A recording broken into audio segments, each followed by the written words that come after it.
Il faut dire que je suis journaliste béninois. Je suis formateur. Je forme les journalistes sur tout ce qui est qu'on appelle technique et outils modernes du journalisme.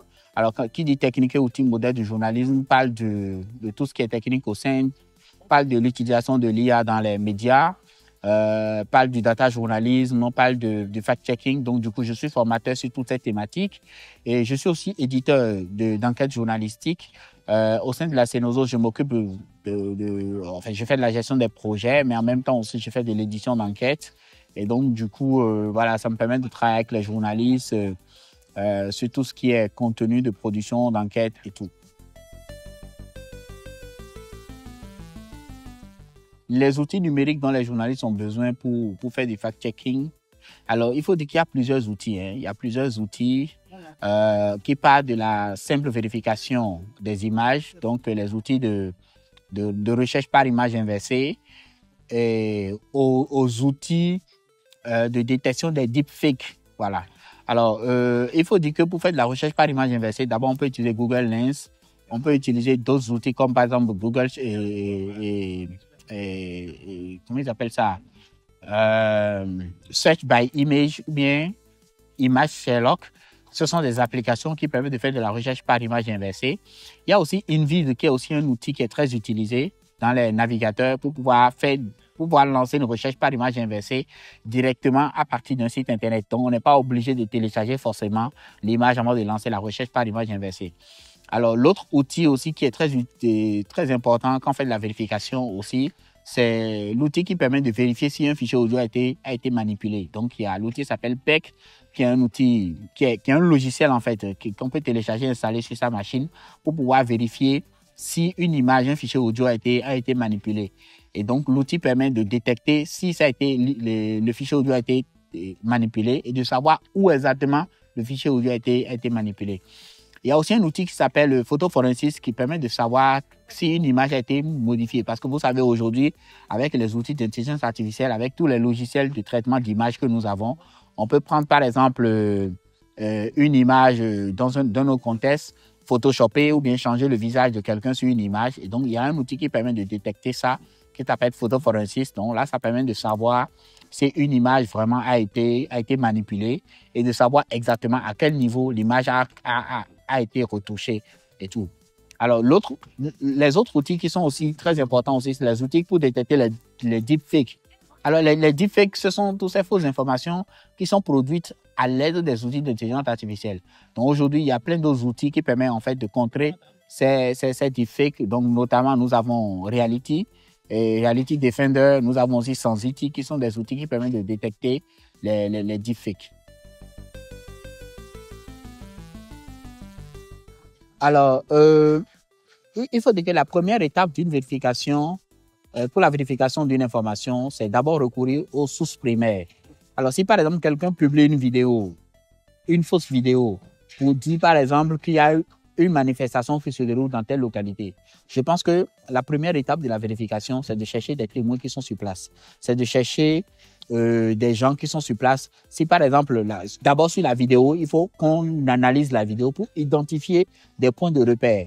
Et sur ces points de repère nous permettent d'identifier des sources primaires. Et c'est à partir de ces sources primaires, on fait une première vérification sur le terrain. Et c'est lorsque on n'arrive pas à faire une vérification à partir des sources primaires qu'on peut maintenant utiliser des outils numériques pour pouvoir vérifier, voir si l'image a été déjà publiée, si oui, depuis quand l'image existe déjà, etc., etc. Aujourd'hui, avec les deepfakes, en fait, c'est toujours important aussi de combiner les méthodes traditionnelles de détection des fake news avec les outils numériques. Alors, je pense que moi, j'ai l'habitude, je le dis, la meilleure arme face aux deepfakes, c'est d'abord l'intelligence humaine. Parce que quand vous regardez très bien les vidéos de deepfake, la vidéo en elle-même comporte déjà des indices qui permettent de savoir si c'est un deepfake. Et donc, du coup, il faut d'abord l'esprit critique du journaliste pour pouvoir détecter si cette vidéo a été produite par l'intelligence artificielle. Maintenant, si l'esprit critique du journaliste n'arrive vraiment pas à détecter, maintenant, on peut faire recours aux outils numériques comme les Reality Defender, comme les Sensity, pour pouvoir checker, pour pouvoir, qu'on appelle vérifier si qu'on appelle la vidéo ou bien l'image en question a été produite par l'intelligence artificielle. Alors, je pense que les défis liés à l'accès à l'information ne sont pas forcément liés à notre contexte. Je pense que c'est partout.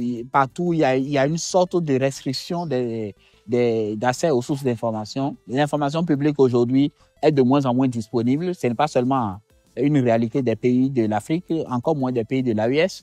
C'est une réalité en fait, c'est vrai, c'est mitigé. Hein, on peut l'analyser différemment dans certains pays, mais il faut dire que de façon globale, aujourd'hui, à l'échelle mondiale, les gouvernements ou bien, comment on appelle, les structures publiques donnent de moins en moins accès à l'information publique aux journalistes.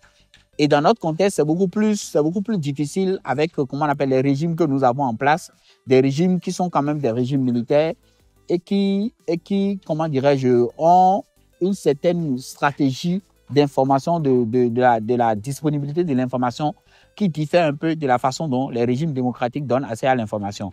Et donc, du coup, la difficulté aujourd'hui, c'est que même un simple sujet qui n'a même pas une connotation politique, qui n'a même pas une connotation sécuritaire, les personnes qui sont censées mettre cette information à la disposition des journalistes refusent de le faire, pas peur de représailles. Et donc, la véritable difficulté des journalistes aujourd'hui, c'est d'accéder aux sources d'information, notamment aux sources d'information publiques. Et là, ça rend leur travail beaucoup plus difficile. L'autre chose aussi, c'est que les journalistes qui vont dans des régions, aujourd'hui, on a beaucoup de zones rouges et tout. Et donc, la situation sécuritaire font qu'on ne sait plus qui est qui, on ne sait plus à qui faire confiance. Et ce qui fait qu'aujourd'hui, les journalistes même ont du mal à collecter certaines informations dans des milieux, je vais dire dans des milieux ruraux. Et donc, du coup, ça complexifie davantage le travail des journalistes. Et donc, il faut dire qu'aujourd'hui, le défi, c'est véritablement travailler à ce que les journalistes puissent avoir libre accès aux sources d'information pour pouvoir faire le travail. Parce que de toutes les façons, le contexte dans lequel nous sommes aujourd'hui, les journalistes ont leur rôle à jouer pour que nos pays puissent sortir de cette situation dans laquelle nous sommes. Si on ne laisse pas les journalistes faire leur travail convenablement, eh ben, je pense qu'on est en train de sauter une étape dans la résolution de nos problèmes. De toutes les façons, aujourd'hui, on est confronté en masse à la diffusion des fake news. Et moi, je constate que c'est maintenant les gouvernants ou bien les pages Facebook des administrations publiques qui publient des communiqués pour dire que telle information est fausse, telle information est une fake news et tout. Alors qu'en réalité, ce n'est pas leur rôle. C'est le rôle des journalistes de pouvoir détecter les fake news et de pouvoir sensibiliser la population par rapport à ces fake news. Maintenant, si ces administrations publiques ne laissent pas les journalistes faire leur travail, ils vont se retrouver ils risquent de se retrouver dans un engrenage où il leur reviendra à chaque fois de démentir les fausses informations. Et à un moment donné, on va tomber en fait dans une sorte de cercle vicieux où des individus qui sont malveillants vont toujours chercher à nuire, à faire circuler de fausses informations. Et les journalistes qui sont censés donner la bonne information n'ont plus aussi la possibilité de faire leur travail. Et donc, du coup, ça casse la dynamique de la circulation de la bonne information, de l'intégrité de l'information. Et ça peut avoir des conséquences sur la gouvernance, ça peut avoir des conséquences sur la stabilité d'un pays.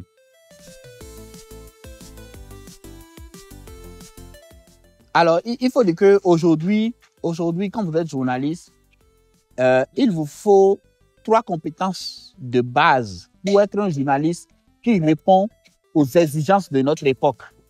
La première exigence, c'est la maîtrise de tout ce qui est data journalisme. Les journalistes aujourd'hui qui sortent des écoles de formation doivent maîtriser la collecte, le traitement et la visualisation des données. Aujourd'hui, les écoles de formation, oui, font des efforts là-dessus, mais il est difficile aujourd'hui de prendre un étudiant qui a fini une formation en journalisme qui soit en mesure véritablement de faire un travail de qualité en matière de data journalisme. Ça, c'est le premier point. Le deuxième point, aujourd'hui, nous sommes dans un monde purement digitalisé et donc, du coup, un journaliste qui sort d'une école de formation doit maîtriser les outils les outils open source intelligence, les outils OSINT comme on le dit.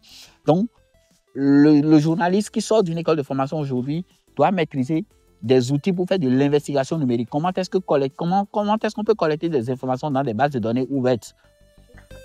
Et donc, ça, aujourd'hui, ça fait partie des comment on appelle, des compétences de base pour un journaliste et professionnel.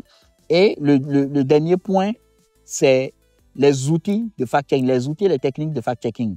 Aujourd'hui, un journaliste doit maîtriser les outils de fact-checking parce que les fake news font partie du quotidien de nos espaces médiatiques. Donc, un journaliste doit maîtriser les outils de fact-checking. Aujourd'hui, le fact-checking ne doit pas être réservé à un groupe de personnes. Tous les journalistes doivent pouvoir être des fact-checkers. Alors qu'aujourd'hui, les écoles de formation n'offrent pas véritablement de formation adaptée pour des journalistes en formation sur ces différentes thématiques. Et donc, du coup, pour répondre à votre question, je pense que oui, les écoles de formation, les offres de formation dans les écoles de journalisme doivent être revues pour répondre aux exigences de notre époque.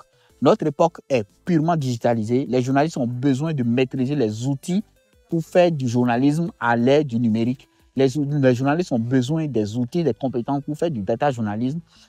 Les journalistes ont besoin des outils et des compétences pour faire, comment on appelle, de l'OSINT, pour faire de fact-checking et tout. Et donc, du coup, moi, je pense que les offres de formation dans les écoles du journalisme, je ne dis pas que c'est mauvais, tout ce qui est fait dans les écoles de journalisme sont... tout ce qui est fait est mauvais, non, mais il faut que ces offres de formation soient revues afin que les journalistes qui sortent de nos écoles de formation puissent vraiment répondre et comment on appelle, aux exigences de notre époque. Sinon, la triste réalité, c'est quoi? Aujourd'hui, quand un journaliste sort d'une école de formation, la seule chose qu'il sait faire, c'est un compte rendu d'activité. Il ne peut pas vous écrire une chronique, il ne peut pas vous faire une analyse, il ne peut pas faire de l'investigation. Les reportages, ils peuvent le faire, mais véritablement, il faut qu'ils soient vraiment coachés. Et donc, du coup, il faut former des gens pendant 3 ans pour qu'ils sortent avec des comptes rendus d'activité, alors moi, je pense qu'il y a véritablement un problème qu'il faut corriger. Alors, l'autre sujet important sur lequel il faut peut-être revenir, c'est l'utilisation des outils de l'intelligence artificielle. Aujourd'hui, l'intelligence artificielle est en train de faire, comment on appelle, une éruption dans le monde des médias. Et il faut que les journalistes aussi s'adaptent à cette révolution technologique. Alors, je ne dis pas qu'il faut utiliser l'intelligence artificielle pour écrire des articles, non. Ce n'est pas du tout ça l'objectif. Mais l'objectif, c'est d'utiliser les outils d'intelligence artificielle pour améliorer le travail du journaliste. Alors, si un journaliste, par exemple, pour écrire, par exemple, un sujet ou pour analyser, par exemple, un document, il doit prendre peut-être une demi-journée pour analyser un document ou bien un rapport de 120 pages. Avec l'intelligence artificielle, le journaliste peut analyser le même rapport en quelques minutes. Et là, ça lui donne un gain de temps et ça peut l'amener à accroître sa productivité. Alors, on a tous suivi, comment on appelle, les enquêtes sur les Panama Papers et tout, qui sont des centaines de documents qui ont fuité des cabinets offshore. Alors, cette enquête a été réalisée grâce à l'intelligence artificielle. C'est vrai, on n'en parle pas beaucoup, mais c'est l'intelligence artificielle qui a justement permis de trouver des correspondances entre les différents documents pour pouvoir savoir qui est impliqué dans quoi dans ces différents cabinets offshore. Alors, si vous avez bien suivi les enquêtes sur les Panama Papers, c'est que c'est des documents qui ont fuité de différents cabinets et avec l'intelligence artificielle, une fois que tous ces documents ont été numérisés, l'intelligence artificielle a permis de savoir combien de fois le nom d'une personne est répété dans tous ces documents qui ont fuité de ces plateformes. Alors, humainement, on peut le faire, sauf que comme c'est des centaines de milliers de documents, ça va prendre un temps fou pour pouvoir trouver toutes ces correspondances. Mais avec l'intelligence artificielle, en quelques clics, on peut voir que tel individu, son nom se retrouve dans une dizaine de documents, dans tout le lot de documents qui a fuité de ces cabinets offshore. Donc, ça, par exemple, c'est les avantages que l'intelligence artificielle offre aujourd'hui aux journalistes pour pouvoir faire un travail de qualité et aller très vite. Donc, il faut que les journalistes aujourd'hui s'approprient des outils d'intelligence artificielle pour pouvoir analyser des documents. Il faut que les journalistes s'approprient des outils d'intelligence artificielle pour pouvoir faire de la production audiovisuelle. Toujours est-il qu'il faut respecter les règles de déontologie et d'éthique qui régissent notre métier de journaliste. Si on utilise l'intelligence artificielle pour produire du contenu de presse, ou bien si l'intelligence artificielle a joué un rôle dans la production du contenu de presse, on doit avoir l'honnêteté intellectuelle pour dire que oui, l'intelligence artificielle a joué un rôle dans la production de telle enquête, dans la production de tel contenu de presse. On ne doit pas tromper la vigilance des lecteurs ou même des téléspectateurs sur le rôle qu'a joué l'intelligence artificielle dans notre travail de journaliste. Et donc ça, il va falloir qu'on fasse trop de transparence là-dessus. Et ça, c'est vraiment ce qu'on nous demande.